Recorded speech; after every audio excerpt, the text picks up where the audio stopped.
Bienvenue dans le Libre Journal des auditeurs de Lumière de l'Espérance, la radio du dimanche de Radio Courtoisie. Nous allons faire ce soir, chers auditeurs, une émission importante, me semble-t-il, avec un journaliste, écrivain que vous connaissez bien, éditeur. Il s'agit de Pierre Jovanovic. Bonsoir Pierre. Bonsoir Didier. C'est toujours avec plaisir que nous nous retrouverons, avec le même engouement de la part d'une grande majorité des auditeurs, car à chaque fois que vous venez dans ce studio, je dois dire que les téléphones se déchaînent dans tous les sens. Nous donnerons d'ailleurs tout à l'heure, d'ici quelques minutes, une petite information concernant les livres que vous nous faites toujours l'amitié d'offrir aux auditeurs. Et puis, nous allons surtout parler ce soir d'un sujet qui est à la fois quelque chose d'une actualité brûlante. Vous avez là des dépêches concernant l'économie, bien sûr, et vous avez des dépêches tout à fait récentes du Financial Times, etc. Il y aura quelques mots d'anglais, je m'en excuse, qui se glisseront sans doute dans notre émission, en anglais dans le texte. On fera tout pour les traduire, c'est évident. Mais enfin, peut-être certains nous échapperont-ils. On a mis le billet nécessaire dans le cochon. Et surtout, nous allons parler d'un livre que vous publiez, donc au Jardin des Livres, dans la collection Référence, un livre d'Howard Bloom. Vous nous direz quelques mots de l'auteur. Le génie du capitalisme, le génie de la bête, ça c'est le sous-titre, et une révision totale du capitalisme. Alors en effet, c'est une révision totale du capitalisme, car lorsqu'on feuillette ce livre, quand on le prend dans une librairie, on s'imagine bien sûr avoir affaire à un livre de pure économie, et en fait pas du tout. C'est une étude, c'est une analyse absolument fondamentale sur le ressort anthropologique qui justifie le capitalisme. Absolument. Et là, on est dans une phase tout à fait différente de cette, peut-on dire, intelligence du capitalisme. On a une émission d'1h30 pour en discuter. Mais nous allons donc voir comment le ressort humain et le capitalisme, et comment ce capitalisme a été détourné par un système bancaire qui aujourd'hui est en passe d'éclater, puisque les dernières nouvelles du front ne sont pas très réjouissantes. Oui, justement, on disait ça hors antenne, mais je voulais saluer tous vos auditeurs et auditrices, avec beaucoup de joie, parce que j'ai reçu beaucoup de mails de leur part à chaque fois que nous avons fait une émission ensemble. Des courriels, absolument. Sans doute. Oh, pardon, courriel, autant pour moi. Et il y a un an jour pour jour quasiment. Vous avez eu la gentillesse de m'inviter ici, et j'avais expliqué à vos auditeurs que l'euro était en train d'exploser, et qu'ils ont éteint, ils ont reculé le mur à chaque fois. Et là, un an plus tard, donc on voit exactement où on en est, c'est-à-dire l'explosion de l'euro. C'est-à-dire maintenant, ils en parlent maintenant tous les jours, sauf BFM et iTélé. Et là, nous avons quand même quelques informations capitales. Et moi, je voudrais mettre en garde tous vos auditeurs et auditrices, parce que les remontées que j'ai eues de l'ensemble des lecteurs du blog, c'est que aujourd'hui, les banques les empêchent de retirer leur argent de leur compte.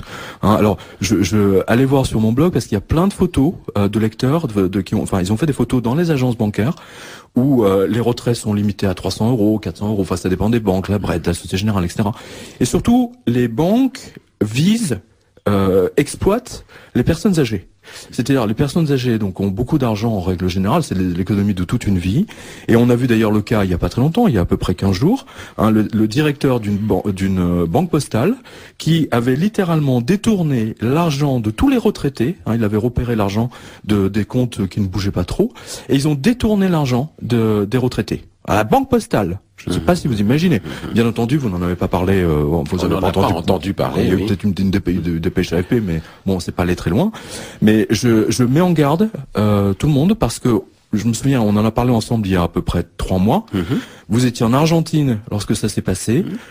Si vous voulez bien le rappeler. C'est très simple. Dans l'hôtel où je me trouvais, le matin, les Argentins ont appris par le journal du matin que la banque avait explosé, en un mot, et par conséquent, c'était la panique générale, c'est-à-dire tout le monde, il n'y avait plus de personnel dans l'hôtel, tout le monde était parti avec sa carte bleue pour essayer de retirer de l'argent dans les fameux distributeurs automatiques, et bien sûr les distributeurs ne donnaient plus rien. Évidemment. Si bien que du jour au lendemain, sans absolument aucun...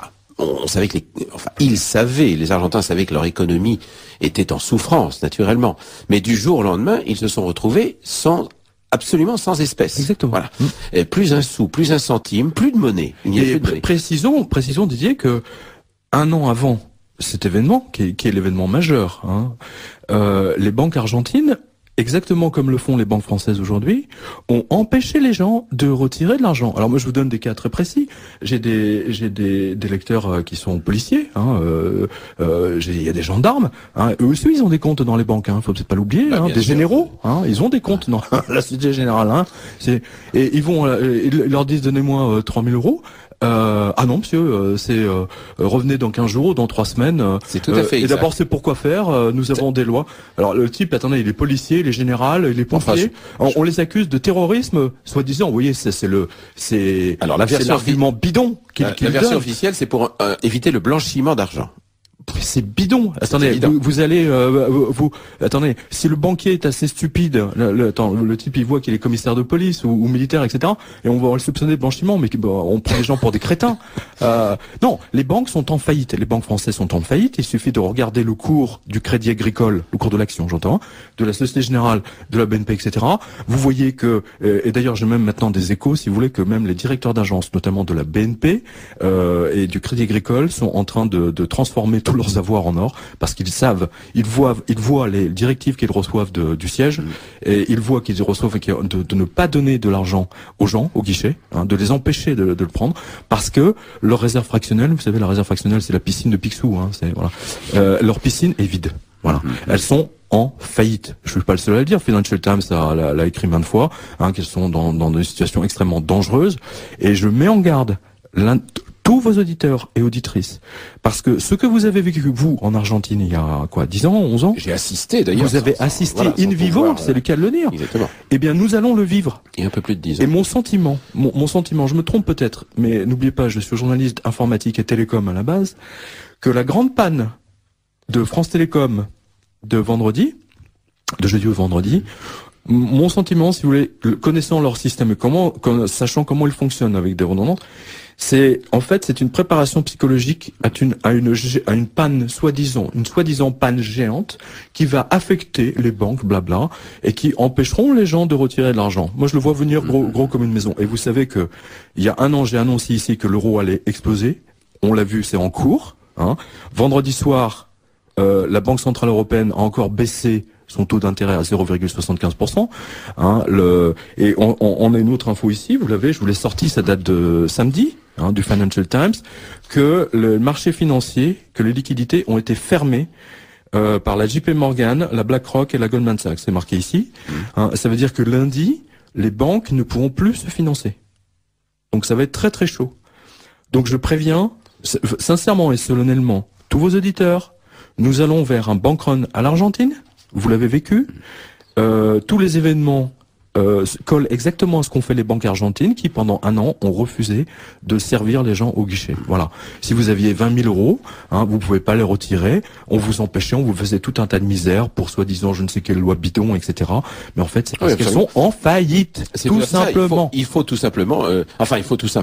Et on vous demande de justifier n'importe quelle dépense, y compris. C'est illégal. C'est totalement illégal. Pour des petites sommes. J'en ai eu encore le témoignage samedi soir, vendredi soir, d'une personne qui avait besoin pour faire quelques travaux chez elle de 2600 €. Voilà. Et cette somme lui a été refusée. Voilà. Et donc elle a demandé à établir un chèque de banque pour pouvoir payer l'artisan qui avait fait les travaux. Et on lui a demandé des factures pour pouvoir justifier Mais la banque, c'est pas la police, c'est interdit. C'est la personne aurait dû faire un scandale, elle aurait dû les insulter. Il aurait dû les insulter, c'est des escrocs. Vous savez, si votre banque refuse de vous rendre votre argent, ça veut dire qu'elle est en faillite et c'est du vol. Donc n'hésitez pas, faites un scandale dans les banques. C'est la seule solution. C'est la seule solution. Moi, j'ai un autre cas qui va dans votre sens. C'est un monsieur qui vend des voitures sans permis, donc des voiturettes. Voilà. Et un monsieur donc de 72 ans, voulait acheter sa voiture et donc il lui dit, vous venez avec un chèque de banque qui était de je sais plus quel montant, genre 15 000 € dans ce goût-là. Et je me souviens plus du montant qu'on me pardonne, mais toujours est-il donc le monsieur est allé au Crédit Agricole. Il lui a demandé un chèque de banque à l'ordre de cette société, donc pour acheter une voiturette. Donc vous voyez que l'histoire de facture, on lui demande des factures, c'est bidon une fois de plus, parce que là, il y a la raison en plus.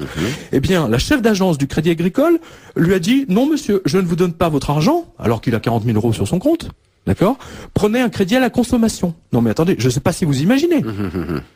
Donc moi je vous invite toutes et tous, allez sur mon site, c'est quotidien.com comme un quotidien, et vous avez toutes les photos qui ont été faites par les lecteurs et les lectrices, et les auditeurs. Voilà. Alors n'y allez pas. Et il y a tous les témoignages, car vous allez faire exploser. Il y a de quoi. Non, vous inquiétez pas. Il y a de quoi faire réseaux internet. Alors, non, mais sérieusement, avant qu'on clôt le sujet. Mais non, il n'est pas clos parce que j'aimerais que vous tiens, justement, je vous le donne. Tiens, vous pouvez le lire. Lecture effectivement des dépêches que vous avez apportées. Donc un courriel qui est paru à 16h09 le samedi 7 juillet. Émanant du Conseil des experts économiques allemands qui regroupe les 5 économistes les plus respectés d'Allemagne. Donc on donne les noms, les auditeurs qui sont intéressés nous les demandent. Sa mission, donc la mission de ce Conseil d'experts est de publier des rapports pour conseiller le gouvernement allemand. Et donc le vendredi 6 juillet exactement, ce conseil des experts économiques allemands publie son rapport pour la zone euro. C'est une bombe. L'union monétaire, ouvrez les guillemets, l'union monétaire européenne est confrontée à une crise systémique qui menace la survie de la monnaie unique comme la stabilité économique de l'Allemagne. Un peu plus loin, eux aussi parlent de la crise systémique en zone euro. Pour éviter cette crise systémique, je propose de réunir ce week-end un sommet européen de la dernière chance. Après tout, le dernier sommet européen, il y en a eu 23 des sommets de la dernière chance, donc ce sera que le 24e. Et après tout, le dernier sommet européen de la dernière chance, voilà, ça corrobore tout à fait, a eu lieu il y a une semaine. Non mais appréciez, tous les 10 jours. Didier, appréciez, et vos auditeurs apprécieront. J'aime beaucoup l'usage, vous savez, j'aime beaucoup la sémantique. Crise systémique, ça veut rien dire pour la plupart des gens. On est bien d'accord. En fait, ça veut dire le système financier va exploser. Voilà, c'est ça que ça veut dire, littéralement. Et que vous ne pourrez pas récupérer vos sous à la banque. Vous allez être braqué, littéralement. C'est avant, si vous voulez, c'était les bandits qui braquaient les banques. Maintenant, c'est les banques qui braquent les braves gens. Vous voyez, les banquiers. C'est quand même un paradoxe extraordinaire. Et admirez le mensonge de tous les politiques. Sarkozy, Hollande, etc. Hollande nous a fait la danse du ventre en disant que la situation était sauvée. Tout le monde l'a vu. Il y a pas une semaine. Absolument. Que Hollande, Monti, etc. Ils ont sauvé l'euro, blabla. D'autres qu'il a obtenu 120 milliards. Voilà. Nous allons donner à l'Afghanistan pour la reconstruction de l'Afghanistan. Ils ont un sommet qui se tenait au Japon. À la fois avec les États-Unis, les Japonais, etc. On donne, la France va participer à hauteur de, je sais plus, de 130 millions d'euros ou quelque chose comme ça, ce qui n'engage rien puisque de toute façon il n'y a plus rien dans les caisses. Vous savez, c'est les États-Unis, c'est de l'argent virtuel. On donne beaucoup d'argent, par exemple, pour aider les Américains. Je vous donne un autre exemple. Par exemple, le Pérou, la communauté européenne. Bruxelles donc a donné, je sais plus quel montant vous l'avez sur mon blog, sur le site, mais je crois que c'est 40 millions d'euros pour participer contre le trafic de drogue. Je veux dire, en quoi nous, Européens, Bruxelles, sommes-nous concernés par le trafic de drogue de cocaïne au Pérou? C'est-à-dire que voilà une bonne question. On a quand même mais en revanche, ça arrange les Américains. On a beaucoup de consommateurs chez nous, et puisque nous sommes en train de travailler à la dépénalisation des drogues dites douces, la cocaïne n'en fait pas partie. Un exemple typique, on vient de l'avoir à l'instant, avant qu'on arrive à cette antenne.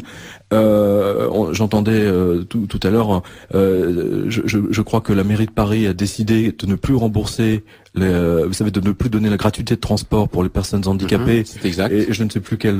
Je sais pas si vous vous souvenez, Isabelle. Ça a été annoncé hier ou avant-hier. Hier ou avant-hier. Je l'ai vu passer, hier. Oui. Et ce qui est extraordinaire, vous voyez, les personnes handicapées ne peuvent plus prendre le bus gratuitement ou le métro.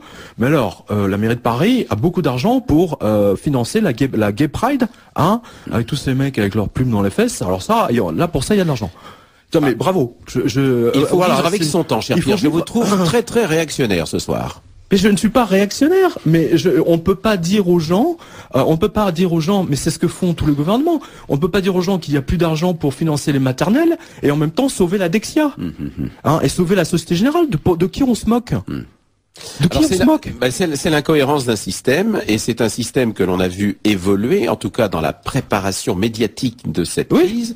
C'est qu'on voit très bien que, en fait, il y a des tireurs de ficelles et les banques. et que ces tireurs de ficelle utilisent tous les registres, c'est-à-dire aussi bien le registre purement économique, macro et microéconomique, mais aussi toutes les ficelles donc médiatiques qui permettent d'endormir totalement. Vous disiez vous-même, d'ailleurs, moi j'ai pas trop. Ah ben attendez, moi vendredi, j'étais en train de travailler.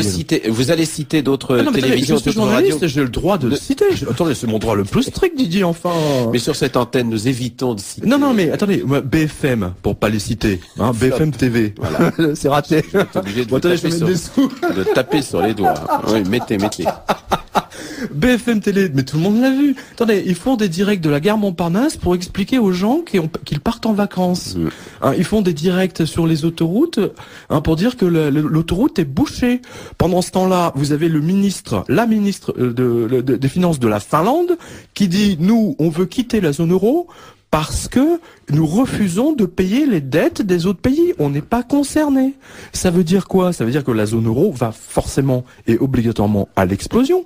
Et moi, je vous donne la petite information factuelle que tout le monde va comprendre là derrière.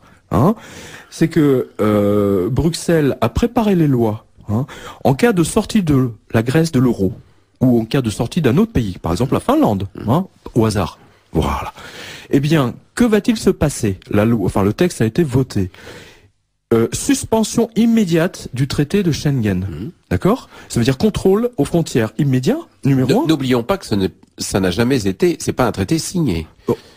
Indépendamment c'est une application d'un texte qui n'a jamais été constitutionnalisé. Didier, la suite est beaucoup plus grave. À la limite, on s'en fout de Schengen. À la limite, on cul le remettre ou le remettre pas, c'est pas notre souci. Là, c'est intéressant. Ils ont, dans ce texte, vous avez limitation au retrait des distributeurs automatiques. D'accord? Donc, la Finlande, la Grèce sort ou même l'Allemagne. Tout est possible, demain ou après-demain. L'un d'eux sort eh bien, nous, Français, on ne pourra pas retirer plus de 100 € aux distributeurs. Vous êtes tous et toutes avertis, là. C'était l'objet d'une dépêche Reuters, AFP. Je veux dire, allez sur mon site, vous allez la retrouver. Donc, vous voyez que tout est préparé en amont. C'est ça. Oui, absolument. Et là, en amont, voilà. Discrètement, avec des textes en Arial 2, vous voyez, que vous pouvez pas les lire, il vous faut une loupe, c'est comme les contrats bancaires, vous voyez. Et l'information sera diffusée par les grosses médias au compte-gouttes et non, BFM ne vous donnera pas. Et plutôt début août, quand tout le monde est sur les plages. Non, BFM va vous faire un direct de la plage en disant que les gens sont en train de bronzer, qu'il fait très chaud, ça dépend où, et que les mères de famille n'ont pas pris assez de serviettes de bain ou de crème à bronzer. Voilà. Ça c'est BFM. Alors, ne critiquez pas les collègues. Mais si. Mais attendez, un journaliste doit donner de l'information. Je suis désolé, c'est comme un boucher qui vous allez chez votre boucher, vous lui dites je veux 2 steaks et le type le dit ah ben non mais je sais même pas ce que c'est et il vous donne je sais pas du gras. Il vous donne du gras. Elle dit non monsieur, moi je veux de la viande, je veux de l'information. Attendez. Non, mais je sais pas, moi, il y a quand même il y a un cœur de métier. Quand on se prétend journaliste, on donne de l'information aux gens. Je partage tout à fait. Oui, alors ça, vous allez avoir beaucoup de problèmes, je pense. Ouais, voilà, mais on est d'accord. On est d'accord. Je suis d'accord. Alors, là-dessus, Pierre Jovanovic, il faut informer les auditeurs qu'ils peuvent appeler notre studio au 01 46 51 00 85 et que Pierre Jovanovic, éditeur du Jardin des Livres, ici présent, directeur littéraire, pardon, du Jardin des Livres, c'est Marie-Hélène Carvarec qui est l'éditrice. Très bien. Vous faites donc. D'ailleurs, on attend toujours ce qu'on. Enfin bon, on en parle. Voilà. Donc. Pierre Jovanovic vous propose bien de gagner, si je puis dire, mais il n'y a pas d'effort à faire. Donc vous aurez le génie du capitalisme de Howard Bloom, dont nous allons parler à l'instant. Précisez bien à notre téléphoniste charmante et assidue votre nom, votre adresse précise. Et votre bonne adresse, parce que la dernière fois, on a eu quand même de mauvaises adresses. Car la dernière fois, effectivement, j'ai eu beaucoup de retours et c'est toujours très difficile de retrouver les auditeurs, alors que... quelques messages pour commencer, avant de traiter le vif de notre sujet. Déjà beaucoup de messages, d'ailleurs. Ceci ne concerne pas l'émission. Monsieur, suivez-vous les analyses économiques et financières de monsieur Marc Fiorentino sur BFM, point d'interrogation. Non, mais attendez, arrêtez. Et qu'en pensez-vous? Faut-il prendre ces analyses au sérieux ou faut-il Non, prendre mais du recul? Fiorentino, il est gentil, mais il dit aux gens de mettre ça dans des livrets A. Excusez-moi, mais Fiorentino, est-ce que Fiorentino était là en 2008 pour dire que le système allait exploser? Non. Hein, Fiorentino, il a pris le train en route. Bon, très bien. Hein, ok. Mais moi, j'ai parcouru son livre, le premier Sauver vos économies, mais c'était à se pisser dessus, quoi. Excusez-moi. On fera, si vous le voulez bien, une émission sur la déontologie des journalistes. Non, mais la question les journalistes sa déontologie n'est pas en cause. Mais je veux dire qu'ils disent aux gens d'acheter de l'or, par exemple. Hein, mais ça, les gens comme Fiorentino, comme d'autres, ils le disent jamais parce qu'ils détestent l'or. Vous voyez ce que je veux dire? Ils détestent l'or. Vous avez parfaitement raison, car à la suite de notre précédente émission, où vous nous aviez présenté le retour au standard or, qui est un des livres que le Jardin des Livres a publié, qui a eu un énorme succès, absolument, il faut le dire, vraiment. Et à la suite de cela, j'ai eu évidemment infiniment plus de messages remerciant pour cette information, etc. Et quelques messages d'auditeurs qui s'insurgeaient totalement en disant mais qu'est-ce que c'est que ce fantasme, quoi qu'on dise, de toute façon, il y aura toujours des gens qui penseront le contraire. Alors vous avez raison, nous dit cet auditeur, je n'arrive pas à retirer 2000 € chaque fois que je vais à la poste. Voilà. Mais oui, tout à fait. Hein, non mais moi je le redis parce que allez sur quotidien.com, regardez toutes les photos et ça parle 10 fois plus qu'un texte. Un autre message. En France, nous avons affaire à un capitalisme d'État, socialiste, internationaliste et trotskiste. Les banques sont entièrement dirigées par l'État. La situation de la France aujourd'hui est la même qu'en Union soviétique autrefois. Oui, non, alors là, je pense que ce monsieur est à côté de la plaque, hein, sincèrement. C'est plutôt le contraire, si vous voulez. C'est plutôt les banques qui pilotent l'État. D'ailleurs, la preuve en est.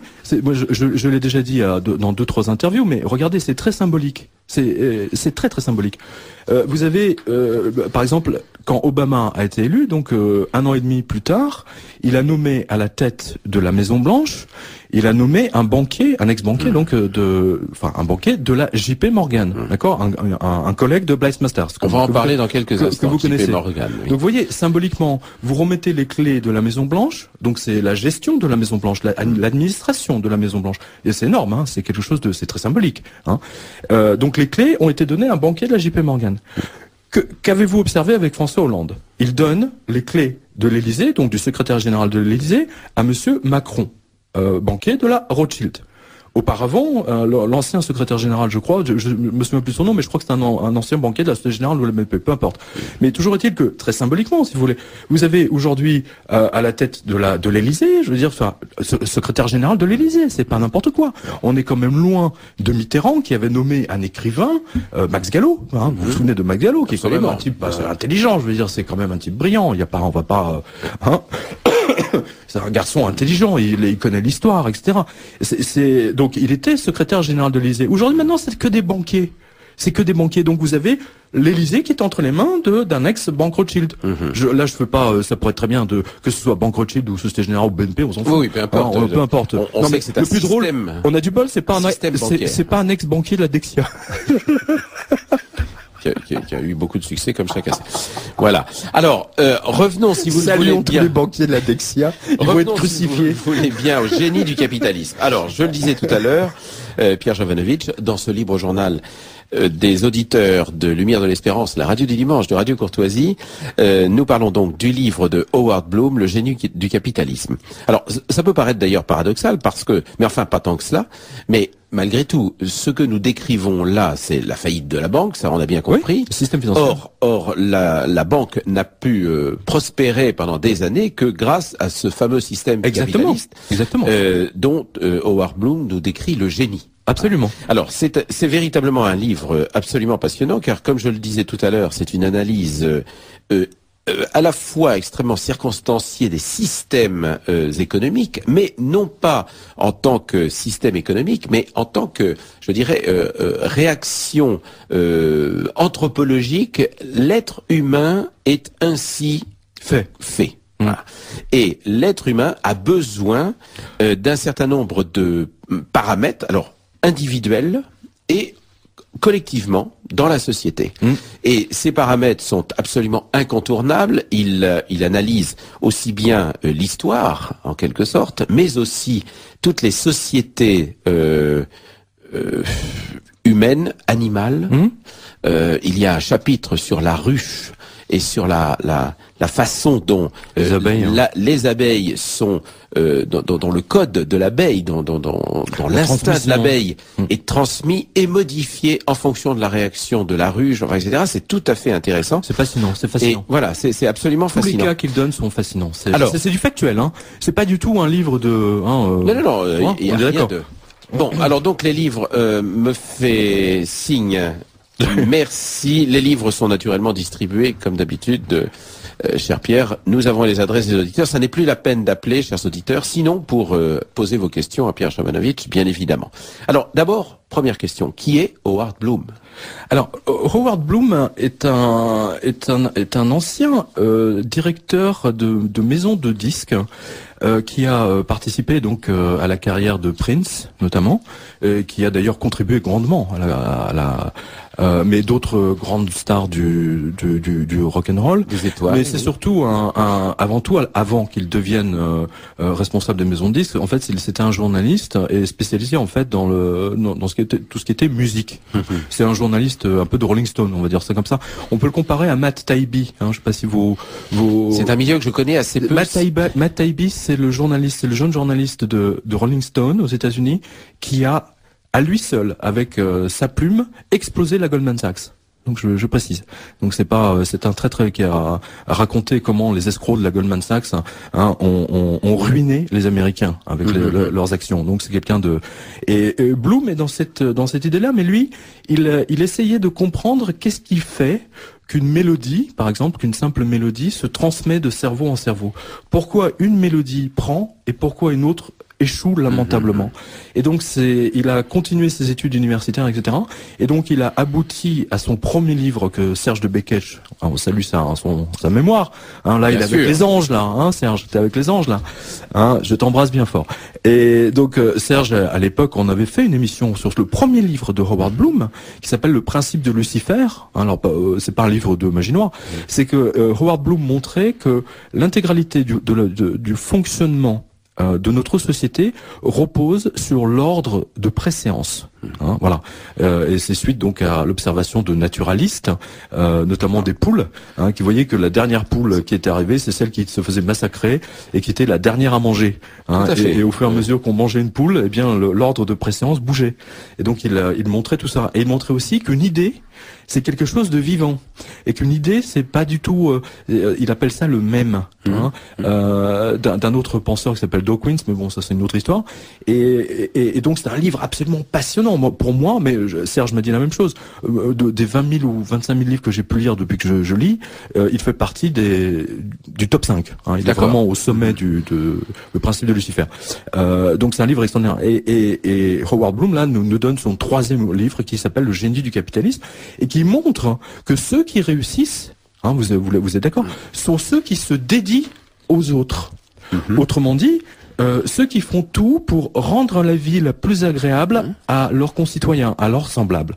Alors donc c'est tous les inventeurs qui ont imaginé, pensé des choses qui améliorent l'ordinaire. C'est ça.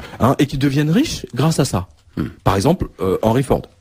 Par exemple, celui qui a inventé le premier lit avec des matelas. Vous savez que c'est très intéressant. Je me souviens plus du nom de ce monsieur, mais vous savez que les maladies de tous nos aïeux, nos ancêtres, etc. Les 90% des maladies qu'ils avaient, en fait, se transmettaient par les matelas, qui à l'époque étaient remplis de vermines, de puces, de machins, de trucs, parce qu'ils ne savaient pas qu'il y avait une hygiène. Et donc l'invention, la nouvelle technologie du matelas a permis une amélioration radicale de l'hygiène. Et dans Howard Bloom donne un autre cas dans le livre, c'est le coton. Vous avez vu? Absolument. Que auparavant nos ancêtres ne pouvaient pas se laver parce que leurs vêtements étaient tellement épais qu'ils mettaient une semaine à sécher et que en conséquence de quoi ils se lavaient pas. Donc nous avons les cas de la fameuse exemple d'une discussion à la cour de Versailles. je sais plus qui dit, je crois que c'est à Madame de Maintenon ou à Marie-Antoinette. Elle dit, mais Madame, depuis combien de temps vous êtes bien sale, et je crois que c'est la reine qui dit, et encore vous n'avez pas vu mes pieds. Donc il ne se lavait pas à l'époque pour des raisons parce qu'il n'avait pas le savon. Et là, Bloom aussi nous donne l'histoire du savon. Oui, c'est extraordinaire, la fabuleuse, l'aventure du savon, des choses tellement simples, des objets sans lesquels en fait on serait tout nu, si vous voulez. On reviendrait quasiment, je veux pas dire à l'âge de pierre, hein, mais il y a de ça. Tout à fait, hein, absolument, quasiment. Oui. Donc et vraiment, et ensuite Bloom met en correspondance également ce qui se passe notamment avec les abeilles. C'est-à-dire par exemple qu'une abeille est capable de reconnaître une autre abeille qui a trop bu, hein, donc qui a tellement bu, qui a tellement fait la fête avec les fleurs, qu'elle a trop d'alcool, et donc elle arrive complètement pompette à l'entrée de la ruche, et c'est un danger pour à l'intérieur de la collectivité. Pour la collectivité, voilà. En conséquence de quoi, les abeilles ont un système de police, hein, donc je veux pas dire d'éthylotest parce que ça sera encore d'actualité. Et donc cette abeille est littéralement soit rejetée, soit tuée d'office. C'est ça. Oui. Et donc il montre la correspondance entre les animaux, entre des animaux aussi petits que les abeilles. Il montre que c'est une intelligence distribuée. Et il montre à nouveau que le capitalisme, notre capitalisme à nous, je veux dire au sens du produit, est le résultat en fait de, par exemple, d'une pensée globale. Et démonstration, c'est ce que dit Bloom. Regardez par exemple les grands brevets, les grandes inventions. Vous avez 2 brevets qui sont déposés quasiment au même moment, ou à quelques heures, ou à 2 jours près. Par exemple, je sais pas, pour le téléphone ou pour le chemin de fer. Il y a tout un chapitre. Voilà, il y a tout un chemin de 2 personnes de Chicago aussi, voilà, la façon dont Chicago est passé de 9 habitants, à 91 000 habitants en moins de 10 ans. Voilà, avec l'invention du chemin de fer. C'est ça, exactement.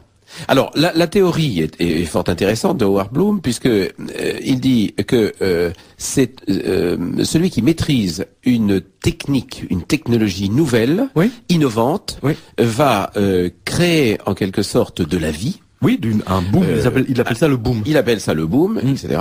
Et que si cette technologie n'est pas maîtrisée, on arrive au crash. Oui. Voilà, il utilise le terme, c'est le boom et le crash. C'est aussi un peu plus élaboré, pardonnez-moi. C'est aussi la théorie de la fission et de la fusion. Oui. Voilà. Toutes sortes de théories qui expliquent finalement la crise du monde occidental. Voilà. Oui, voilà. On va dire avec une nuance. Voilà, avec une nuance. J'en ai parlé avec Howard Bloom et malheureusement, prenons l'exemple de la banque. Je pense que c'est un excellent exemple. L'invention de la banque, le fait de ne plus être obligé de stocker chez vous vos sous. Hein. Rappelez-vous, les agriculteurs français, par exemple, étaient systématiquement cambriolés pendant qu'ils étaient au champ. C'est quelque chose d'extrêmement connu. Hein. Donc c'est pour ça qu'ils enterraient leur argent dans le jardin, etc. Enfin, et qu'on retrouve encore aujourd'hui plein de fois. Vous voyez, les gens qui font des travaux, tiens, pouf, une cassette d'or qui tombe. Vous voyez. Donc ça, c'est typique. L'invention de la banque est une excellente chose parce que cela rend un service considérable à la collectivité. L'utilisation de la carte bancaire, par exemple, est également quelque chose de très pratique. Le problème, c'est que là, les banques ont dépassé leur stade et ont littéralement volé l'argent des gens. Voilà, c'est ce qui se passe. Et bon, ça, c'est un point que Howard Bloom n'aborde pas, mais j'en ai parlé avec lui. Donc, il reconnaît bien volontiers que là, les banques ont volé l'argent des gens. Hein, il le reconnaît bien volontiers et qu'elles ont dépassé de très loin le but qu'elles étaient censées servir. C'est-à-dire que là, plutôt que de rendre service aux gens, maintenant, les banquiers volent les gens. Attention, là, c'est quand même quelque chose. D'ailleurs, l'exemple le plus frappant, Didier, sincèrement, je ne sais pas si vous l'avez vu, hein, mais si vous n'en avez pas entendu parler, ça vous montre bien à quel point les médias français ne font pas leur travail. Enfin, c'est pas quelque chose de nouveau, mais là, il y a un scandale depuis 5 jours dans la presse anglo-saxonne, surtout à Londres. On a vu, il est prouvé maintenant que la banque Barclays, que la Deutsche Bank, il y a eu entente entre les banques pour modifier le cours du Libor. Vous en avez entendu parler ou pas? Oui. Alors, vous avez vu. Alors, le Libor, c'est quoi? Alors, ça dit pas grand-chose aux gens, malheureusement. Mais c'est un peu, on va donner une analogie. C'est un peu comme si le syndicat de tous les propriétaires d'appartements, d'accord, se sont mis d'accord avec le président de l'INSEE pour donner un faux indice de la construction, de la hausse, d'accord? Plutôt, si la hausse était de 1,1, donc l'augmentation de loyer était de 1,5, d'accord? Mais eux, ils s'entendaient entre eux et ils mettaient 3, 4. Donc, c'est même le Wall Street Journal qui l'a écrit il y a 2 jours, que les banques, au cours de ces 5 dernières années, ont volé 800 000 milliards de dollars, puisque le cours du Libor ou de l'Euribor affecte chacun de nous. Toute personne qui nous écoute, qui a un prêt, que ce soit la consommation pour une maison, son prêt a été posé sur le Libor. Et donc tous les intérêts qu'il a payés sont sur le Libor ou l'Euribor. Et donc je dis à tous les avocats qui nous écoutent, vous pouvez d'ores et déjà préparer les plaintes contre la Barclays, parce que ça c'est ce qu'a écrit le Financial Times il y a 2 jours, c'est de la criminalité pure et dure. C'est criminel. Donc vous voyez que vous voyez que ça va très très loin. Alors, avant de reprendre le cours de la découverte de la théorie, enfin du génie du capitalisme de Howard Bloom, c'est le nom de l'auteur que nous présentons ce soir, Howard, H-O-W-A-R-D, et Bloom, B-L-2-O-M. Je réponds à un auditeur qui me demandait de donner avec précision le nom de l'auteur du livre, Le génie du capitalisme. Oui, il peut même aller sur le site du Jardin des Livres, il a le début du livre. Voilà, il a quelques extraits du livre. Alors, je vais vous donner lecture de quelques messages, plusieurs messages dans ce sens. De grâce, arrêtez de vouloir faire paniquer les gens. Votre interlocuteur récurrent manie les évidences à merveille et n'a pas la langue dans sa poche. Mais dans 3 mois, 8 mois, 1 an, il continuera à nous dire « Attention, c'est imminent ». Non, attendez, je réponds tout de suite. Non, je réponds tout de suite. Didier, vous étiez témoin en Argentine, oui, pendant un an, pendant un an, et du jour au lendemain, les gens ils ont perdu toutes leurs économies. Alors, certain, donc moi, je préfère crier au loup et sauver les économies de Français, plutôt que faire dans le politiquement correct. Je suis désolé, monsieur, mais alors, bye. L'auditeur continue. Vous oubliez qu'il n'y a pas que les banques, il y a aussi les politiques qui ont leur mot à dire et qui n'ont aucun intérêt aux remous sociaux. On est tout à fait d'accord là-dessus. L'émission est distrayante, mais avouez-le, peu crédible. Je sais pas, alors ça c'est lui qui pense. En tout cas, moi je suis beaucoup plus crédible que lui, parce que il y a 1 an, jour pour jour, j'ai annoncé l'explosion de l'euro. Qu'est-ce que vous avez en ce moment? Vous l'avez. Donc c'est vous qui n'êtes pas crédible, cher monsieur. Je suis navré, mais qu'est-ce que vous avez? Attendez, qu'est-ce que vous avez fait pour les Français? Vous, qu'est-ce qu'il a fait lui pour informer les Français? Rien. C'est qui lui? Il faut savoir qui. Mais moi j'informe les gens au moins. Voilà, mais attendez, au moins. Si on prête, si on prête. Mais qui nous explique pourquoi qui nous explique, puisqu'il est si intelligent, qui nous explique pourquoi les gens ne peuvent pas retirer plus de 500 € au guichet de la banque, puisque vous êtes si brillant, monsieur. Ça c'est un fait. Voilà. Alors, un autre auditeur, depuis quelques mois j'entends dire que l'euro va exploser et l'euro est toujours en place, cordialement. C'est le. Bah, ils vont bientôt pleurer, c'est brave, je vous les laisser. Sauf que, tiens, juste, j'ajoute une chose, c'est que entre temps, quand même, cher monsieur, vous êtes content que l'euro soit en place, mais entre temps, monsieur, vos enfants, vos petits-enfants ont été endettés de 3 000 milliards de plus. Alors, si vous êtes content que vos enfants soyez endettés, je vous présente toutes mes félicitations, mais vous n'êtes pas très intelligent. Alors, si vous aviez écouté l'émission de ce midi c'est incroyable. Du docteur Dickès, comment les gens peuvent être aussi voir la vie en rose, quoi? C'est Jean-Jacques Rousseau, c'est Jean-Jacques Rousseau des banques.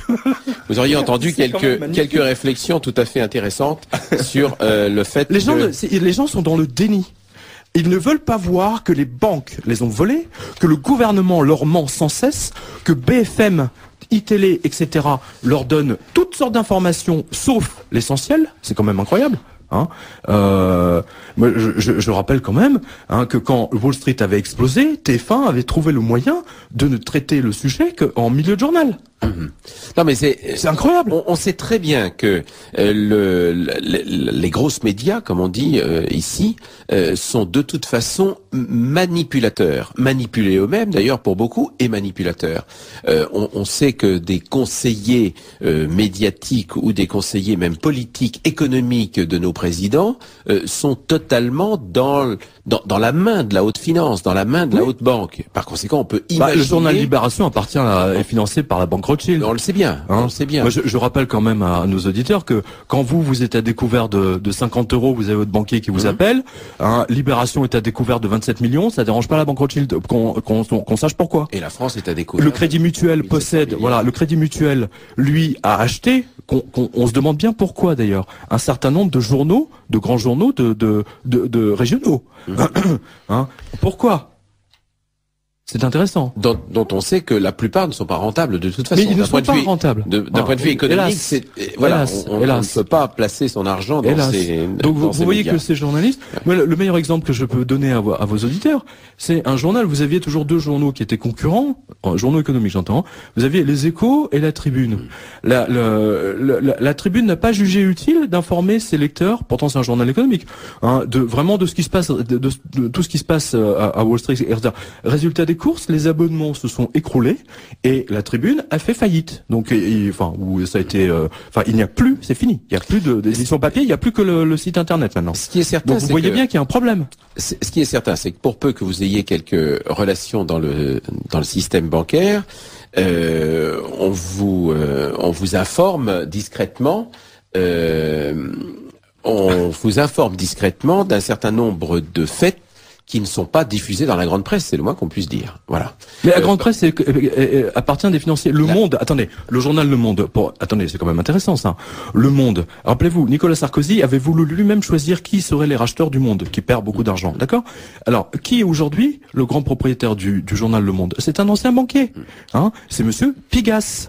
Alors, on vous dit toujours dans les médias, c'est les incorruptibles. Non, c'est avant toute chose, c'est un banquier. Il appartient à l'équipe Minc, Alain Minc, d'accord. Donc qu'un banquier possède le journal Le Monde, ça ne choque personne, c'est fabuleux. Pas en France. Pardon? Pas en France. Oui, pas en France. Alors, une auditrice nous dit, j'ai mis de côté une publicité récente pour du tourisme dentaire en Transylvanie. Oui, ça c'est encore un autre problème. Mais chère madame, si vous voulez vous faire arracher les dents par les vampires, là vous êtes bien placé. Là, à mon avis, je crois qu'ils vous offront une joie de vous arracher les dents. Non, mais on sait qu'il y a... mais ça c'est une question de coût. En Transylvanie, dans les différents pays européens. En Transylvanie. Si l'on veut, on nous pose de très nombreuses questions. Ça n'arrête pas les questions là, c'est un déluge là. Je suis obligé de lire en même temps des messages qui sont parfois un peu compliqués. Alors, plusieurs auditeurs nous demandent, alors que faire hic et nunc? Acheter de l'or? Comment? Et puis d'autres messages dans le même style. Si l'on veut récupérer la totalité de son capital à la banque, comment faut-il s'y prendre? Alors, alors c'est très simple. Aujourd'hui, vous n'avez pas. Si vous allez à votre banque et vous dites à votre banquier, donnez-moi mes 20 000 euros ou 30 000, peu importe, en liquide, il va vous dire non. Il va vous brandir 25 000 lois, etc. Donc la seule solution que vous avez aujourd'hui en France, j'entends bien, en France, c'est vous lui dites voilà, je veux faire un virement. J'ai acheté un lingot d'or chez un tel.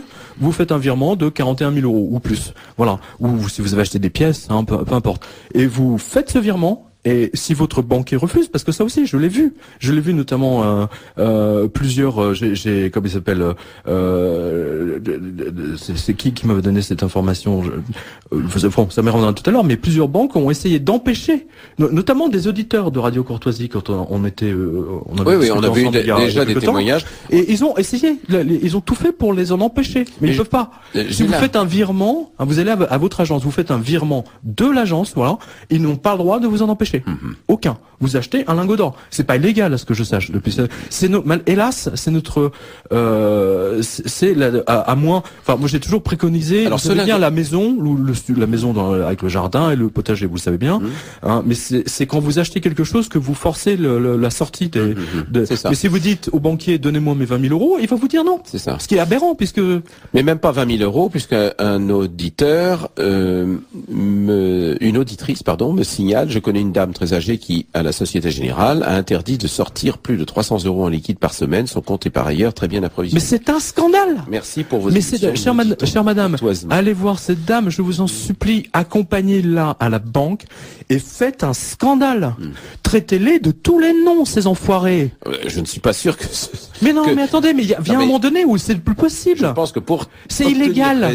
Voilà. Ils n'ont aucun droit. C'est sur D'accord. C'est sur ce point qu'il faut. Attendez, je vais envoyer là un missile aux fonctionnaires, vous savez, parce qu'on vous dit, par exemple, que dans le cadre du blanchiment, patati patata, etc. D'accord? Vous vous souvenez Julien Drey, qui s'est fait, parce que lui il sortait 30 000 euros en liquide.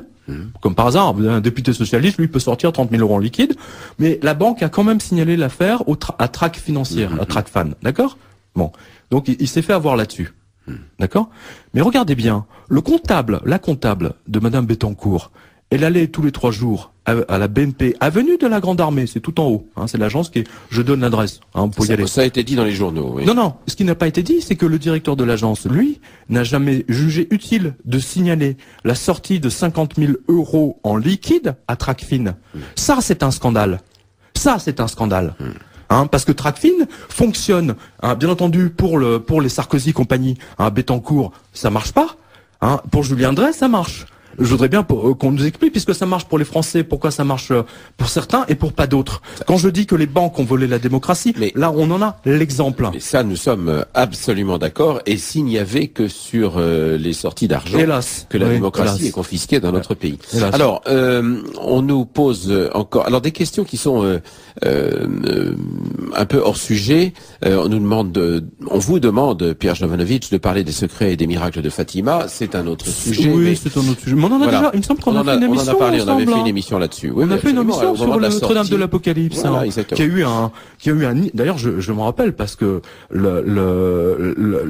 notre standard téléphonique et le vôtre ont sonné pendant 4 jours d'affilée. Oui, absolument. Ça, je m'en souviens très bien. Grosse, belle émission. Monsieur Jovanovic, que pensez-vous des théories de la charmante Mireille Jacqui que vous avez reçues d'ailleurs? Qui ça? Me dit Myriette. Zaki, oui, c'est parce que vous avez une mauvaise. Voilà. Myriette. Mais je suis entièrement d'accord avec elle. Myriette Zaki a écrit un livre formidable qui s'appelle, de mémoire, c'est La chute du dollar, et un très très bon livre, qui vous explique, si vous voulez, que les Américains aujourd'hui vont vers l'explosion parce que le dollar a perdu 98% de sa valeur d'achat, de son pouvoir d'achat, depuis qu'il a été créé. Oui, donc il leur reste 3 mois et nous-mêmes on en a parlé ensemble avec un autre livre qui s'appelle L'effondrement du dollar. Absolument. Moi je recommande le livre de Myriette, Zaki, c'est un excellent livre. Je reviens si vous le voulez bien parce que qui était une consoeur d'ailleurs, qui est rédactrice en chef du journal Bilan Suisse, qui est un journal suisse. Je reviens sur Le génie du capitalisme de Howard Bloom, livre que je souhaitais traiter ce soir. Révision totale du capitalisme. On a vu, mais on ne peut pas évidemment détailler tous les exemples que donne Howard Bloom sur ce génie du capitalisme. Les exemples sont extrêmement éclairants sur la façon dont l'être humain réagit en fonction de ce que vous disiez tout à l'heure, c'est-à-dire finalement en fonction du bien commun. Absolument. Alors ça, c'est quelque chose commun, mais si par exemple vous rendez un service, à vos semblables vous remercient. D'accord? Donc ce remerciement se manifeste dans le cadre du capitalisme par le succès de vos produits. C'est aussi simple que ça, mais on oublie trop souvent que justement quand on achète un produit auquel on tient, par exemple, l'invention du café instantané, c'est une invention, mine de rien, c'est pratique, voilà. Donc on récompense cet inventeur. Ce que je disais tout à l'heure, je referme un tiroir, pardonnez-moi, c'est que justement les banquiers auparavant étaient pratiques dans les années 70. Ils disaient, vous avez les affiches de la BNP, vous vous souvenez, votre argent m'intéresse. Vous vous souvenez, le mec avec le grand sourire jusqu'aux oreilles. Voilà. C'est vrai que il rendait un service aux gens. Il rendait un service. Et c'est pour ça que cela fonctionnait. D'accord? Tout le monde y adhérait. Et maintenant, tout le monde en sort. Et ça, et maintenant, c'est la haine du banquier. Et donc, c'est exactement ce que montre Bloom. C'est-à-dire que lorsque quelqu'un ne rend plus le service, à partir de ce moment-là, les gens se désintéressent. Et son produit, alors que ce soit la banque ou un ordinateur ou je sais pas, une bouteille d'alcool dont la recette a été modifiée, exemple Coca-Cola, qui a vu ses ventes baisser de je sais plus 40% aux États-Unis parce qu'ils avaient modifié la recette, etc. Absolument. Oui. Donc il y avait mais ça justifie, c'est une ode le génie du capitalisme, c'est une ode à l'humanité, je trouve, et surtout à la pensée et à ceux qui veulent améliorer. Voilà, la pensée créatrice. La pensée créatrice de l'homme en société, au service des autres. Tout à fait. Au service des autres, c'est important ça. Alors que la banque maintenant, c'est au service que des banquiers. C'est ça. Voilà. Alors, à quel moment est-ce que l'institution dérape? Parce que le génie du capitalisme, dont acte, très bien, mais il y a un moment où les hommes, les mêmes, ceux-là même qui à un moment donné étaient au service du bien commun, étaient au service de la société et créaient de la richesse au service de la société, tout d'un coup, il y a ce déclic qui les fait déraper en quelque sorte. Et du coup, ils deviennent les génies de la bête, les génies du mal. C'est le sous-titre du livre. Absolument, mais justement, c'est la question que j'ai posée, figurez-vous, à Howard Bloom. Et sa réponse, enfin, dans le livre, mais également au cours de la discussion qu'on a eue, c'est que ça rejoint d'ailleurs le service au semblable. Regardez bien. Je pense que vous serez d'accord avec moi, ainsi que nos auditeurs et auditrices. C'est qu'à partir du moment, par exemple, vous avez une usine, hein, vous êtes on va dire, au fin fond de la Corrèze, et que vous employez une centaine de personnes, et que vous fabriquez, je sais pas moi, des soutiens-gorge made in France, vous voyez, avec des petites fleurs, enfin, vous savez, avec de la dentelle de Calais, je sais pas du quoi. Produit de qualité. Voilà, du produit de qualité. Je veux dire, vous rendez un service, je veux dire, vos produits sont appréciés, et en même temps, vous rendez un service à la communauté, dans votre communauté à vous, d'accord? C'est-à-dire dans votre ville ou village à vous. Or, que s'est-il passé à la fin des années 80? D'un seul coup, le libéralisme sauvage a décidé que nous, on va pouvoir acheter ce produit, mais en revanche, les gains ne sont plus distribués à ceux qui sont proches de vous, dans votre ville ou dans votre village, mais sont donnés ils sont payés à une misère au fin fond de l'Algérie, de la Tunisie, de la Slovénie, de la Roumanie ou en Chine. Et ça a dégénéré, tout le monde l'a vu, je pense. Bien sûr, ça a dégénéré à partir de là. L'ensemble des délocalisations vous ne servez plus votre prochain. Vous ne servez plus votre prochain, puisque vous ne pouvez plus, je veux dire, offrir du travail à votre prochain grâce à un produit que vous avez inventé. Tout à fait. Mais à ce moment-là, dans la théorie de Howard Bloom, y a-t-il donc un moment précis, j'allais dire, ce déclenchement, où ce déclenchement est-il intrinsèque au système capitaliste? Je veux dire par là, est-ce que le système capitaliste, à force de vivre de cette façon-là, dans un monde occidental, puisqu'il est né dans ce monde, aujourd'hui, on crée quand même moins de richesses, quoiqu'il y ait eu Internet entre les deux, qui a quand même été une source... N'oubliez pas l'explosion d'Internet, qui a quand même plombé tout le reste, et ça ne s'est pas amélioré. Mais précisément, est-ce que ça n'est pas cette accélération et cette raréfaction de la fabrication de nouvelles richesses, de nouveaux brevets, etc., Didier, qui crée en lui-même. En fait, vous avez choisi les deux exemples parfaits. C'est-à-dire que mais sincèrement, parce que Zola, par exemple, l'a décrit dans L'Argent. Il l'a décrit. C'est-à-dire que d'un seul coup, plein de gens pouvaient mettre de l'argent dans un pot, et puis ça donne des capitaux, et donc on va construire des lignes de chemin de fer. On les construit physiquement, vous voyez. On creuse, et puis on fait la ligne jusqu'à Deauville, par exemple. D'accord? Donc c'était vraiment une innovation. Dans le système Internet, qu'est-ce que vous avez vu?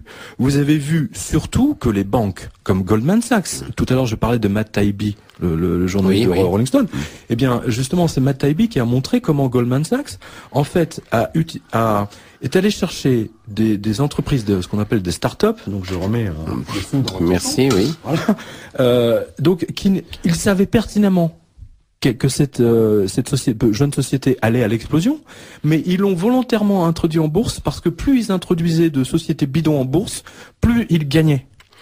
Et donc ils ont introduit, pour 10 sociétés qui ont tenu, ils ont introduit, je sais pas, au moins 300 sociétés bidons. Qui ont ruiné d'ailleurs les Américains, je vous le signale quand même. Il faut pas oublier l'explosion de la bulle Internet, elle est connue. C'est pas si vieux que ça. Alors là, vous avez utilisé un terme qui me semble évidemment fondamental dans toute cette affaire. Qui est adressé dans son livre, la bulle. Justement. Oui, absolument. Mais est-ce que ça n'est pas précisément au moment où le dérapage de ce système, est-ce que ça n'est pas au moment où ce système intervient massivement en faisant travailler seulement l'argent et plus l'industrie. À savoir, Exactement. voilà, à savoir le système boursier. Si vous ramenez de l'argent, mais le système boursier a toujours fait travailler les gens. Je rappelle simplement que les 30 glorieuses françaises, la bourse était là. Bien sûr. Hein, et il ne faut pas oublier non plus que pendant les 30 glorieuses, comme on les appelle, moi je le rappelle quand même à vos auditeurs auditrices, qu'on était quand même basé indirectement sur le standard or. Faut pas l'oublier. Mais et que la grande inflation a commencé à partir du moment où les Américains sont sortis de alors absolument. Bon, alors c'est une parenthèse. Mais le système boursier à une certaine époque, le système d'action boursière, s'appuyait sur une réalité industrielle, une réalité physique. Et c'est ça qui a échappé totalement. Mais bien sûr, parce qu'aujourd'hui, c'est ce que montre Bloom et c'est ce que montre Taibbi justement, c'est que les banques ont dénaturé. C'est-à-dire que c'est du vol. C'est-à-dire qu'autrefois, quand vous mettiez ou vos auditeurs mettaient de l'argent, alors je vais donner un exemple qui va faire beaucoup de mal, Eurotunnel. Hein, voilà, ça évoque de mauvais souvenirs pour tout le monde. Hein.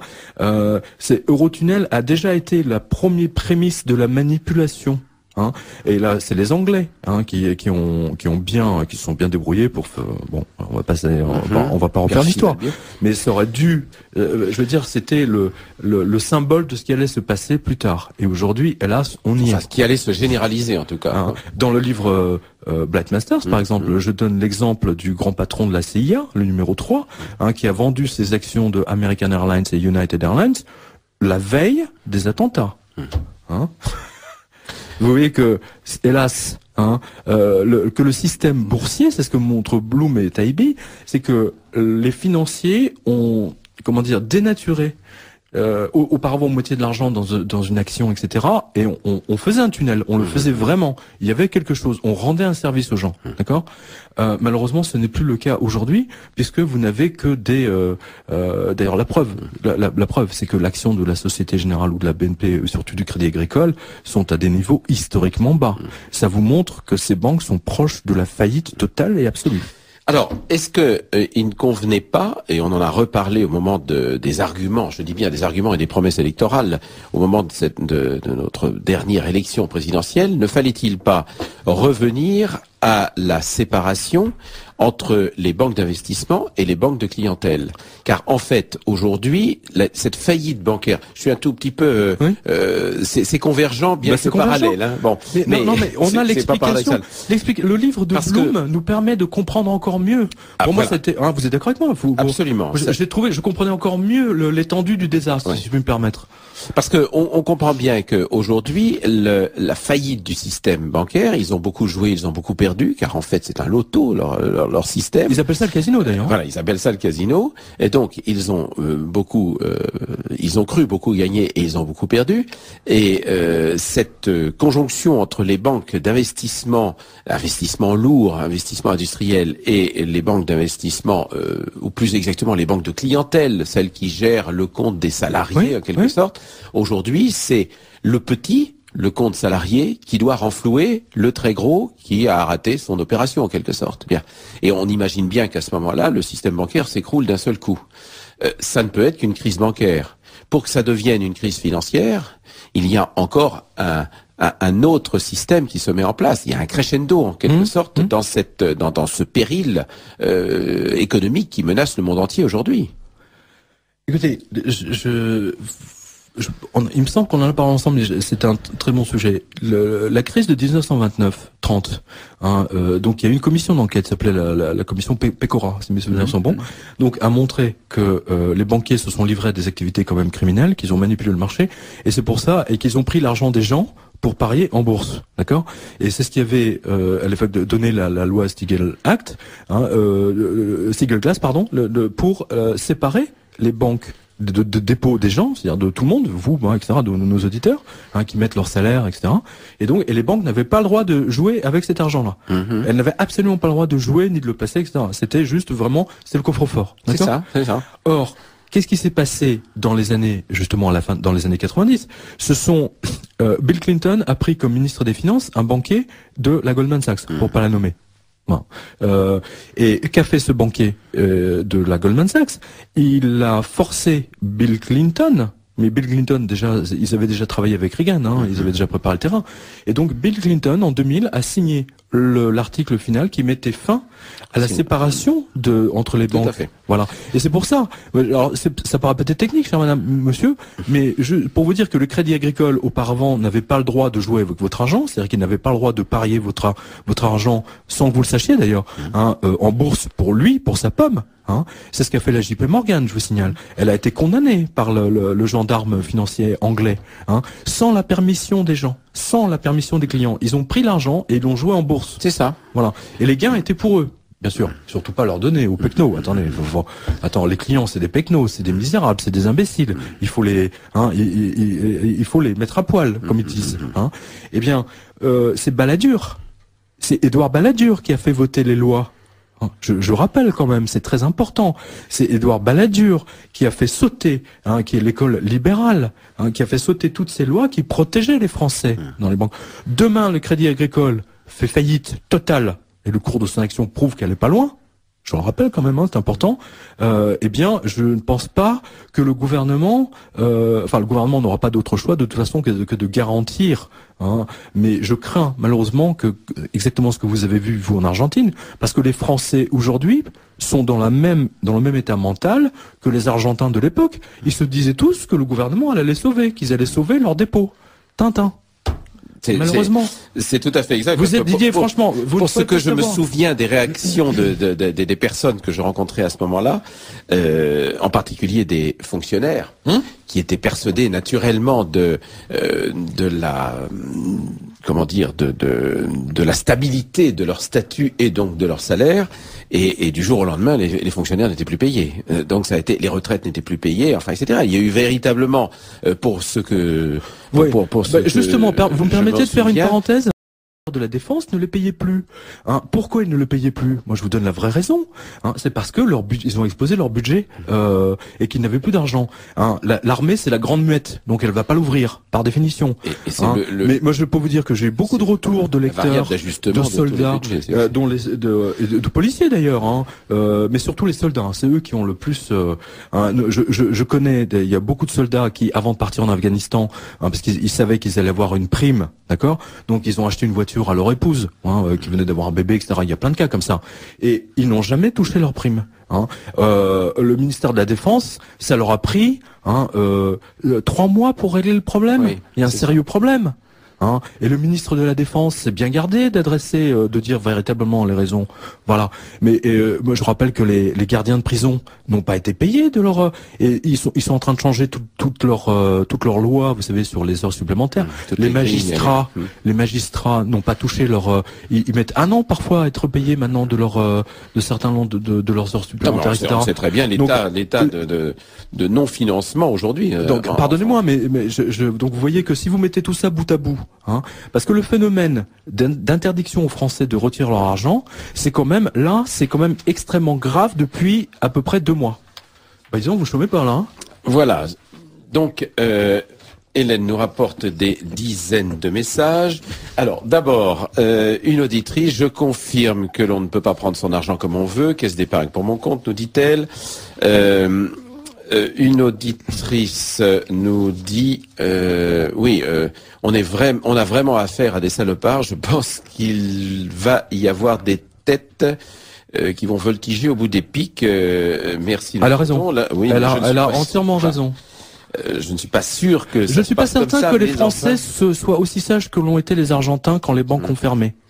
Parce que je rappelle quand même que les Argentins ont perdu toutes leurs économies. Alors, tout à fait. C'est quand même une petite information qui mérite d'être rappelée. Non mais on le dit pas assez, ça. Non, mais je suis tout à fait d'accord. Il y a un manque d'information. C'est plus qu'un manque d'information. D'ailleurs, c'est le déni de réalité. C'est le déni que total. l'on constate. Mais c'est organisé par le gouvernement. J'ai voulu prendre de l'argent à la BNP, je ne peux retirer que 300 € par semaine. Que peut-on faire? Car crier ne sert à rien, nous dit cette auditrice. Eh bien, je rappelle simplement que là aussi, les banques vous donnent votre carte Visa, etc., en disant que vous pouvez retirer 300 € par jour, etc., que les cartes premiers, vous étiez jusqu'à 1500 € par jour. Et puis progressivement, du jour au lendemain, ils ont tout modifié.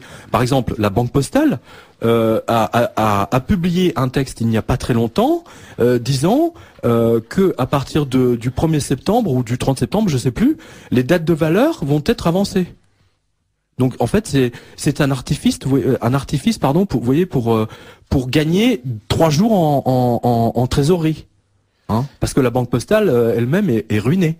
Hein, et je rappelle, tous vos auditeurs en ont fait l'expérience, que le système informatique de la banque postale est en panne tous les jours. Ne le jamais l'oublier. C'est en panne quand vous voulez retirer de l'argent, mais il n'est pas en panne quand vous voulez en mettre. Alors un auditeur qui a déjà envoyé un message tout à l'heure nous dit: vous dites que l'euro a explosé, il n'y aurait donc plus d'euros. Or il y a à ce jour toujours des pièces, des billets, des chéquiers libellés en euros.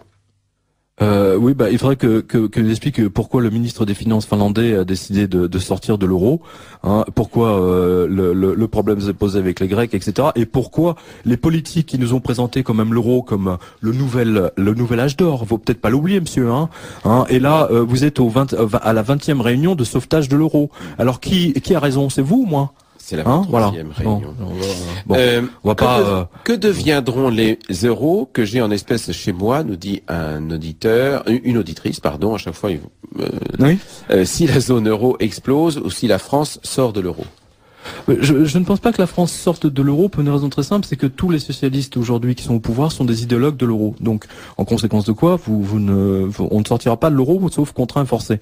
Mais les Allemands, les Finnois et d'autres pourront très bien sortir de l'euro du jour au lendemain, et donc ça entraînera immédiatement, je vous le rappelle, la limitation des retraits aux banques. Hein, enfin, avec votre carte. Hein, c'est un texte qui a été, vous le retrouvez sur le site. À nouveau, je vous le dis. Donc, mon sentiment, si vous voulez, c'est que aveuglés par leur idéologie, hein, mais Nigel Farage dit la même chose, et on en a beaucoup d'autres, que aveuglés par leur idéologie, ils ne veulent pas voir que le système est mort. Et le système est mort, et il est mort en octobre 2011, comme hélas je l'avais dit, et mes propos ont été confirmés il y a 1 mois et demi par le directeur général adjoint de la Banque Centrale Européenne. D'accord, donc c'est pas le guichetier de la BNP à Bord-les-Orgues, le type quand même. Hein, il sait de quoi il parle. Et il a expressément déclaré dans le Financial Times que toutes les banques de la zone euro étaient en faillite. Et c'est pour ça qu'elles ont bazardé. C'est pour ça qu'ils ont mis 2000 milliards. Et c'est pas la planche à billets. N'oubliez pas, nous on n'a pas la planche à billets. Hein, donc ils ont créé ils ont fait de la crédit à la consommation pour les banques. Ça s'appelle les fenêtres. Hein. Et hélas, c'est de l'endettement. Vous ne soignez pas un endetté ou un surendettement par encore plus de surendettement. Tout le monde le sait. Pourtant, c'est ce que vous voyez devant vos yeux étalés. Voilà, mais on vous le dit pas comme ça. C'est la grande différence. Enfin, voilà, on le voit bien de toute façon. Alors, une question qui rejoint à peu près ce que vous venez de nous dire. Un banquier qui refuse un retrait de plus de 500 euros, alors qu'est-ce qui en est pour, si l'on achète un bien immobilier cash, est-ce que cela pose un problème? Le banquier refuse de verser l'argent au notaire. Merci pour votre information. Voilà, je remercie ce monsieur parce que ça me permet justement de lui donner. Pardon, cette dame, parce que j'ai vu passer 2-3 cas. Par exemple, j'ai une de mes amies qui avait vendu son appartement. Elle a quand même le notaire. Écoutez bien, le notaire a attendu 4 mois ou 5 mois avant que la banque daigne lui donner l'argent. Je crois que c'était la caisse d'épargne, si je ne m'abuse, mais peu importe. Hein. J'ai vu un autre monsieur, c'est un fonctionnaire, donc un monsieur fonctionnaire, qui toute sa vie a économisé pour acheter la maison de ses rêves en Bretagne. Hein, ça, j'ai vu ce cas il y a déjà 2 ans. Donc il avait mis de côté 300 000 euros. Et donc tout fier, il va à son agence. Je crois que c'est le Crédit Agricole. Il dit: Monsieur le directeur d'agence, voilà, je prends ma retraite et j'ai trouvé la maison de mes rêves, donc merci de me faire le chèque de banque, je l'achète. Et le type, le directeur d'agence, lui dit: ah non monsieur, non, ne retirez pas l'argent, mais non, il faut le laisser placer. Mais non, mais moi je vous fais un crédit, hein, achetez-le à crédit, hein, je vous fais un crédit, mais surtout ne sortez pas l'argent. Il a été obligé de faire intervenir un avocat pour débloquer ses fonds. Là, il y a un ange qui passe là. Hein, avec des. Alors, il y a marqué BNP dessus. Un message. Alors, d'abord, un auditeur qui nous dit: ce que dit Monsieur Jovanovic est vrai, car partout où je vais, je constate tout ce que vous avez dit est exact. Pardonnez-moi. Je vous félicite, monsieur. Non, mais il est gentil, mais malheureusement. Et je vous dis, ces interdictions de retirer de l'argent sont devenues aiguës au cours de ces 2 derniers mois seulement. Je le précise. On le constate par le nombre je ne lis pas tout à fait tous les messages. Je m'en excuse auprès des auditeurs car beaucoup vont dans le même sens. Alors, on peut pas lire à chaque fois qu'un auditeur ou une auditrice me dit j'ai pas pu en retirer 500 €. On va pas en sortir. Mais c'est un scandale. Achetez des pièces d'or. Chaque fois que vous achetez une pièce d'or, vous abîmez votre banquier. Vous lui cassez. C'est comme si vous preniez un marteau et vous lui tapez sur la tête. Parce que à chaque fois, si vous voulez, Max Kaiser avait donné cet exemple typique pour la manipulation des cours de l'or de la JP Morgan. Quand vous achetez pour $1 de pièces d'argent, et que vous, en physique, j'entends, vous le ramenez chez vous, vous créez un déficit de 10 $ dans leur compte. Parce donc il faut remercier Black Masters, parce que c'est grâce à elle, aujourd'hui, qu'on peut acheter l'or et l'argent qui sont encore à des prix abordables. Enfin, c'est le seul remerciement qu'on pourra formuler. Mais il faut le formuler, il faut lui dire, il faut lui. Quand on sait non mais il faut le dire. Oui, oui, absolument. Enfin, elle le fait pour le compte de la Fed, tout le monde le sait. Voilà, exactement. Ouais, voilà. Est-il opportun? Alors là, on rentre dans les questions très techniques, puis on reviendra sur le principe et l'analyse de Howard Bloom sur le capitalisme. Est-il opportun d'ouvrir un compte courant en francs suisses? Nous demande cet auditeur. Quelle banque suisse est fiable? Et on nous cite une banque pour nous demander si elle est fiable. Ça, c'est un peu, voilà. Je ne sais pas. Alors, j'ai eu des échos, mais c'est des Français qui sont riverains et qui travaillent en Suisse, qui m'ont dit qu'aujourd'hui, vous pouvez ouvrir un compte en Suisse sans aucun problème dans la banque postale suisse. Voilà, sans aucun problème. Et du moment que vous le déclarez, parce qu'il faut le déclarer au fisc, c'est important. Du moment que vous... Mais moi, je crains pour le franc suisse. Je crains pour le franc suisse et je veux dire pourquoi.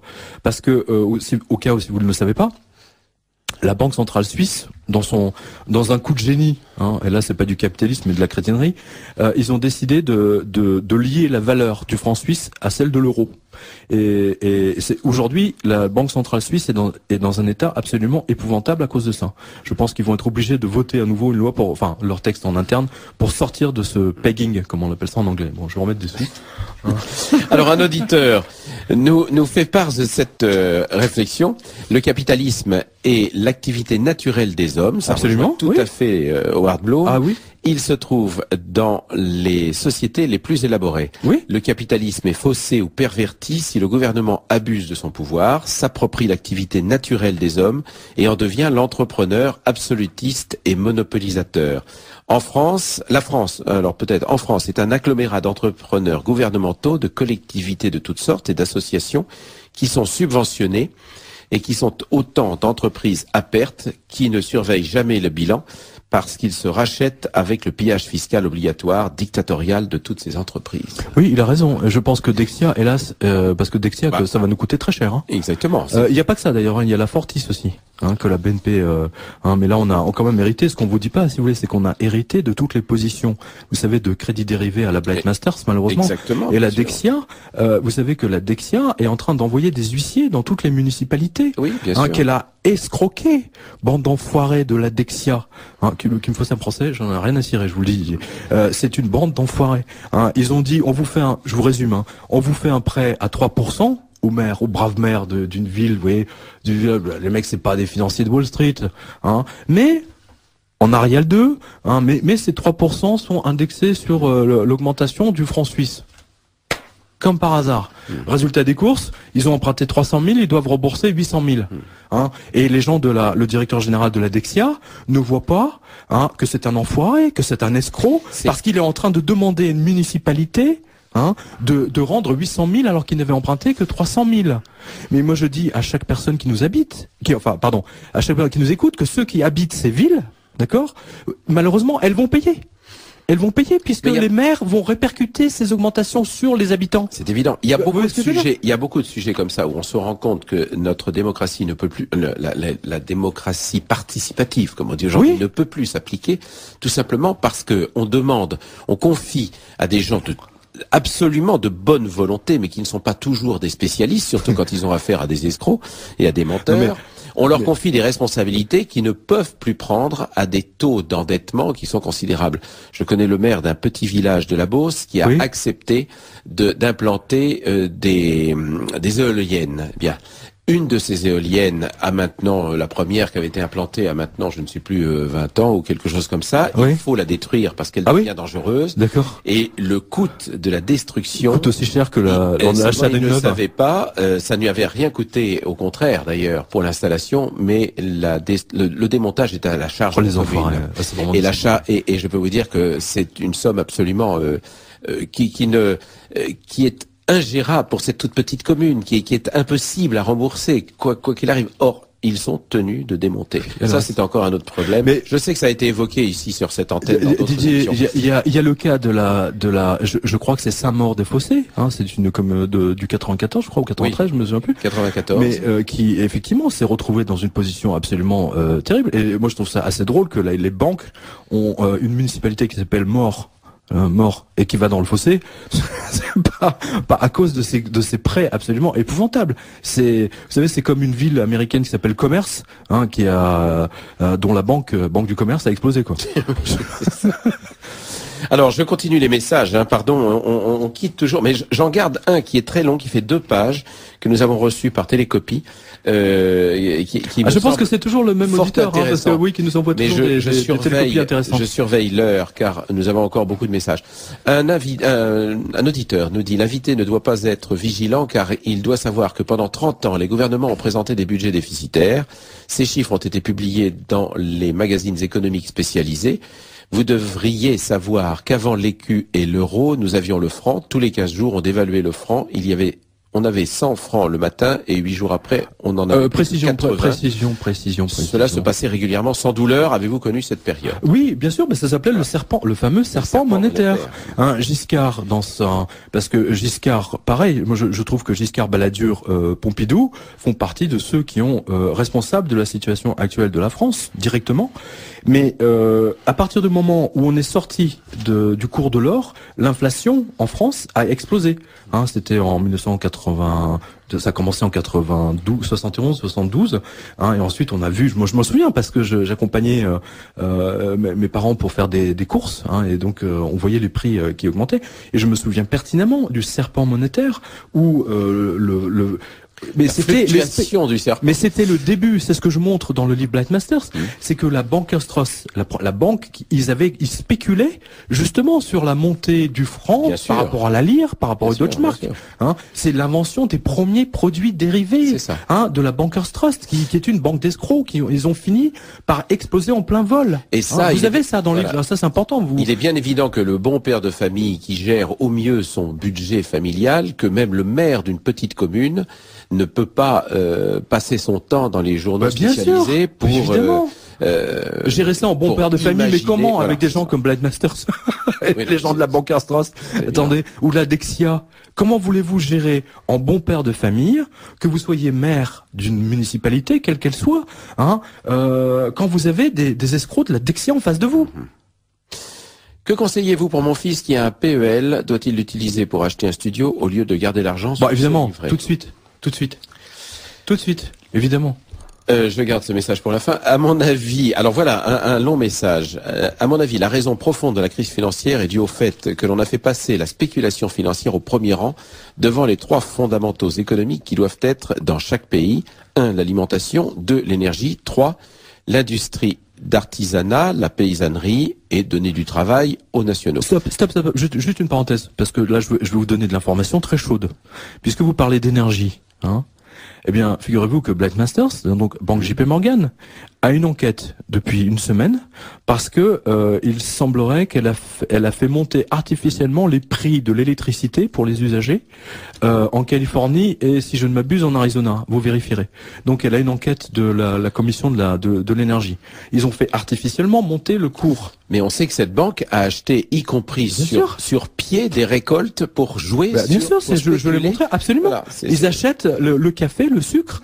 L'augmentation de 30% du café en 2011, c'était elle. Voilà, le cacao aussi, le chocolat, c'est un coût. Alors, parce qu'ils achètent avant qu'on mange nous. C'est ça, exactement. Voilà.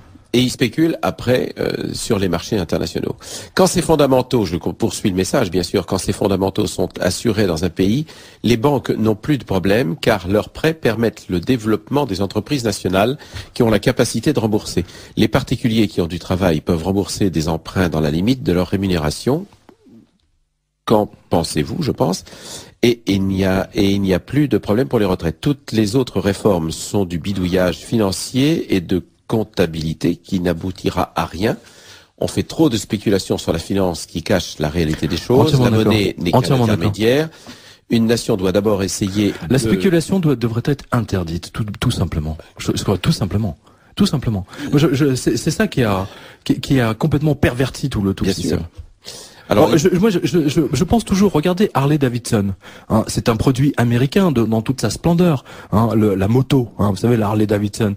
Eh bien, figurez-vous que la Harley Davidson a demandé le secours de la Fed en 2008 et que la Fed lui a donné en secret. Tenez-vous bien. Hein, donc ça a dû être la même chose pour Peugeot, Renault, etc. Mais vous voyez qu'ils s'en sortent pas. Eh bien, figurez-vous qu'a fait Harley Davidson avec l'argent donné par les contribuables américains. Ils ont délocalisé en Inde. Ils sont sauvés par le contribuable et ils délocalisent les emplois en Inde. C'était d'ailleurs l'une des revendications. Insensé. Mais c'est insensé, c'est criminel. C'était l'une des revendications, sinon des promesses ou du moins des discours. Les mauvaises langues disent que le pot d'échappement sent le curry. De nos futurs, lors de la campagne électorale, où il était dit qu'effectivement il y aurait des taxes considérables pour lutter contre les délocalisations. Est-ce que vous avez vu Nicolas Sarkozy, est-ce que vous avez vu François Hollande prendre des dispositions pour interdire les délocalisations? C'est pas rien encore. Nada? Rien? Alors, il faut que les auditeurs informent leurs familles, leurs amis, leurs relations sur la situation financière actuelle. C'est le bouche à oreille et la vérité sera dite, ce qui décidera les Français à agir. On vous entend. Déjà, le fait qu'ils retirent leur argent, qu'ils achètent soit de l'immobilier ou de l'or, mais qu'ils le fassent parce que ça, d'une part, ils sauvent leur mise, et ensuite que les banques s'écroulent, et ben qu'on y aille, parce que de toute façon, ça se passera. Donc autant que ceux qui peuvent sauver leurs économies de toute une vie le sauvent. Moi, c'est mon souhait en tout cas. Alors un auditeur attribue le malaise français il y a plus de 50 ans. Il cite le général. L'endettement français a été inventé par le général de Gaulle. Ah non, c'est pas vrai. C'est faux. Et alors, nous terminerons là-dessus, si vous le voulez bien. Avant ça, je répète aux auditeurs. Alors, qui a gagné les 5 livres? Alors, je vais pas donner les noms. Ah non, on donne pas? D'accord, on ne donne pas. Mais, chers auditeurs, nous avons bien vos adresses et vos téléphones, et par conséquent, dans la semaine, dans les 10 jours qui suivent, vous allez recevoir. Ah, on me demande une dédicace aussi. Ça, je vous donnerai le. Ah, mais moi, je peux pas dédicacer un livre que je n'ai pas écrit. Ah, ben oui, c'est ça. Vous n'avez pas écrit. Ça serait avec grand plaisir.